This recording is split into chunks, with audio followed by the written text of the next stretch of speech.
আল্লাহ রাসূল বলেন আচ্ছা আচ্ছা কোন সমস্যা নাই। যাক এসেছিলাম, আমার বলার অনেক কিছু ছিল, যেমন করছিলাম যে অনেক কিছু আলোচনা করব। আমার সময় শেষ। আমি আপনাদের সম্মুখে একটা হাদিস পড়ছিলাম, 1 মিনিটে শেষ। এই হাদিসটা মনে রাখবেন।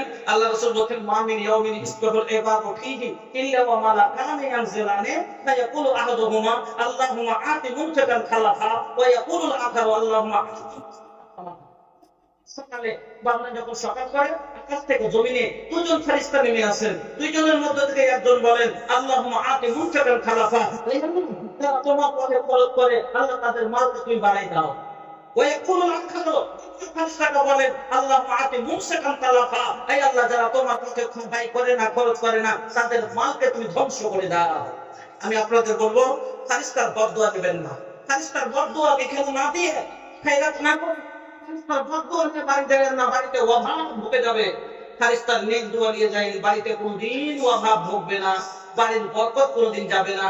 এই করে আজকের বক্তব্য এখান থেকে ইতি করে দিলাম। শেষের সময় বলবো, বাজান জীবনে পাপ করেছেন, এখনো সময় আছে, আর আপনার জানা নাই যে আপনি কতক্ষণ বাঁচবেন।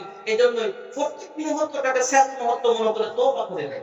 এখনো তওবা করে নেন জীবনের গুনাহ থেকে, ইনশাআল্লাহ কামিয়াব হয়ে যাবেন, জান্নাতে চলে যাবেন। আল্লাহর কাছে দোয়া করি, আল্লাহ তুমি আমাদের সকলকে দুনিয়া থেকে যাওয়ার আগে খালিস তওবা করার তৌফিক দান করো, আমিন। আকুলু কওলি হাযা আস্তাগফিরুল্লাহ লি ওয়া লাকুম ওয়া লিসাইরিল মুসলিমিন ফাস্তাগফিরুহু ইন্নাহু হুয়াল গফুরুর রহিম। ভাইজান, আমার দ্বারা থেকে কষ্ট পেয়ে থাকেন ক্ষমা করবেন। হাদিস কোরআন বলতে যে যদি কোথাও আমার মিস হয়ে থাকে, মানুষ তখন হতে পারে, যদি বলতে পারেন করবেন, আমি সিদ্ধান্ত করে নেব।